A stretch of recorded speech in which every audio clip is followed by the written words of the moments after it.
Welcome to PAATH History.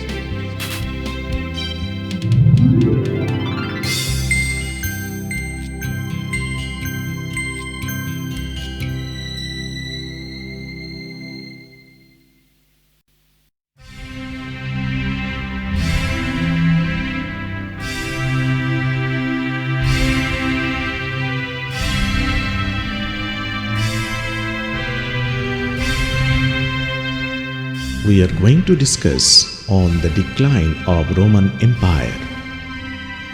The internal crisis of the Roman Empire coincided with escalating pressure by barbarian tribes on the frontiers. Some of these tribes penetrated and took over several parts of the empire, thereby completing the process of its downfall.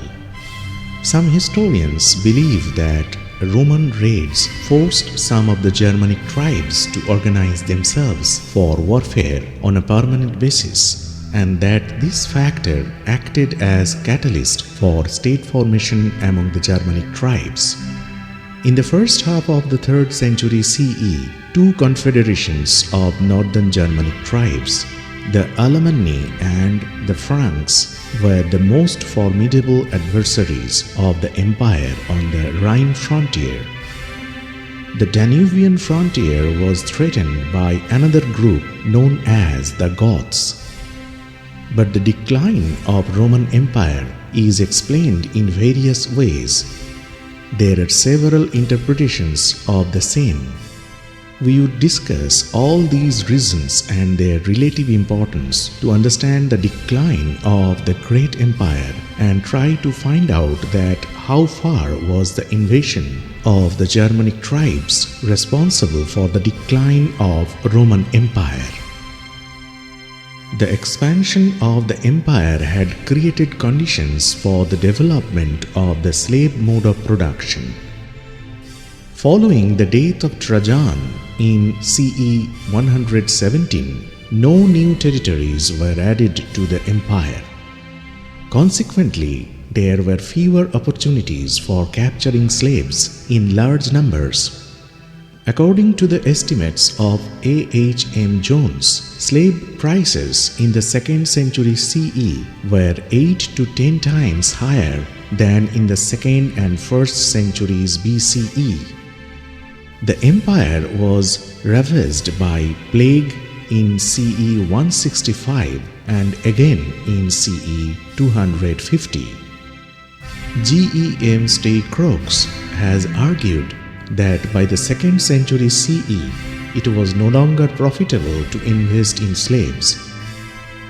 He suggests that slave owners sought to improve the chances of reproduction by encouraging male and female slaves to develop loose family bonds.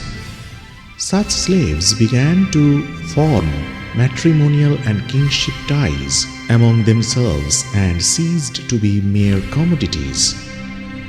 Many of the landowners did not any longer directly organize production on their latifundia, but entrusted this task to slave families, which were attached to small plots and had to give a part of their produce to their owners.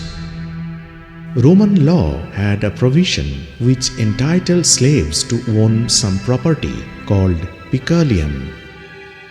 Manumission was a formal act and required a legal declaration. Steve Crookes point out that in the long run, slave breeding was less profitable than slave capture. The inevitable consequence is that the propertied class cannot maintain the same rate of profit from the slave labor, and to prevent its standard of living from falling is likely to be driven to increase the rate of exploitation of the humbler free population. Due to the crisis in the slave mode of production, the government resorted to short-term solutions like debasement coinage to meet its growing financial commitments.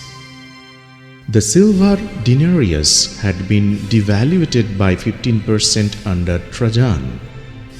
Marcus Aurelius further devalued the denarius by 6%. The supply of gold and silver had become more or less static by the end of the 2nd century CE. As a result of debasement of coinage during the last quarter of the 3rd century CE, there was a 1000% rise in overall price levels. It was not feasible to go on increasing the rate of taxation beyond a certain point. Eventually, by the 4th century CE, the government began paying salaries in kind in the form of rations of food and clothing.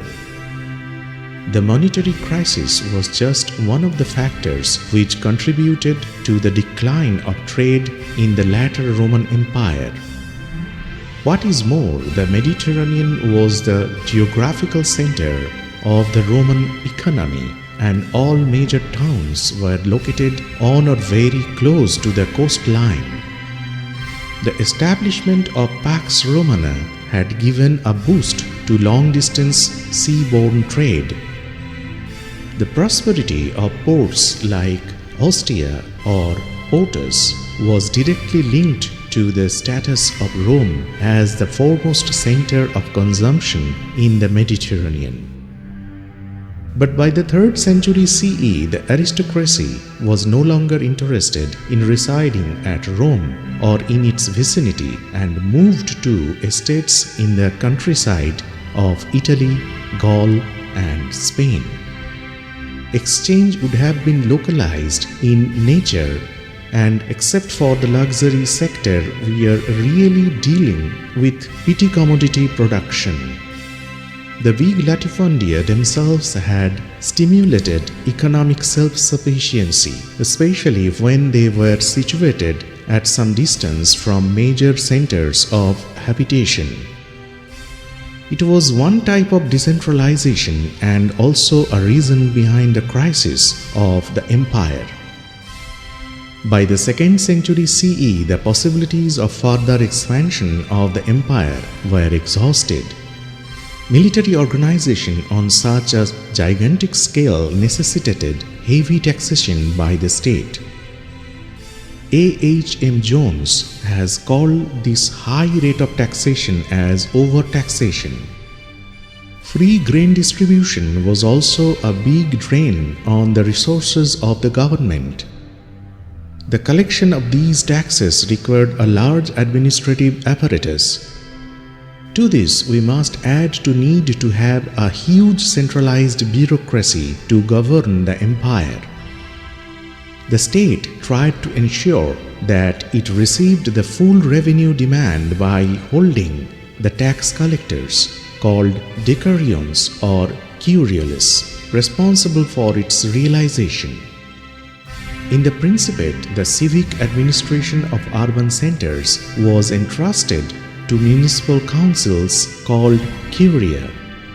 With the passage of time, the municipal councillors became a hereditary group, and by the end of the Principate, hereditary municipal councillors were usually referred to as curiales. But the oligarchy refused to pay taxes and even gave protection to the peasants against imperial tax collectors through the system of patrocinium. This accelerated the process of disintegration in the West. It was a serious crisis that affected the empire. According to some scholars, the Germanic invasions were responsible for the decline of the empire. But during the 1920s, Alphonse Dobbs put forth the thesis that Germanic invasions did not represent a complete break with the past, and that the Germanic states continued with the traditions of the Roman Empire. In his work titled Economic and Social Foundations of European Civilization, he argued that the Germanic states assimilated and preserved Roman institutions at a time when the state had broken down in the West. The Germanic tribes therefore performed the historical task of nurturing the great achievements of Roman civilization. The Germanic societies adopted several features of Roman society, which modified their own social structures. The real value of Dobbs's work lies in its focus on the continuities between structures of the later Roman Empire and the first Germanic states. Dobbs highlights the fact that the Germanic invasions transformed Germanic societies themselves more than Roman society. The Ostrogoths, the Visigoths, and the Burgundians introduced the system of hospitalitas through which Germanic landowners found a place in the rural economy. Hospitalitas was a system by which Roman landowners were forced to extend hospitality to Germanic warrior chiefs and clan leaders. The process of depressing the status of the independent Germanic peasants was facilitated by the presence of Roman coloni and serfs on the portions of the estates taken away by the Germans. The administrative and judicial apparatus evolved by the states formed during the first phase of Germanic invasions was marked by dualism, that is, a sort of dual system of government emerged. The Germanic settlers were governed by their own laws and customs. Roman law influenced and modified Germanic laws. The dualism of the Germanic states allowed Roman institutions to flourish for some time even after the Roman Empire had come to an end in the West. A second phase of Germanic invasions destroyed end to this dualism and had a more devastating effect on the Roman social structure. It was in the second phase that the foundations of classical European feudalism were laid. The story is different. So this is the end of our today's discussion. Subscribe our YouTube channel, like our video and comment. Follow our official Facebook page, Twitter handle and Instagram. Listen our podcast. For any query, feel free to mail us. For details, see the description.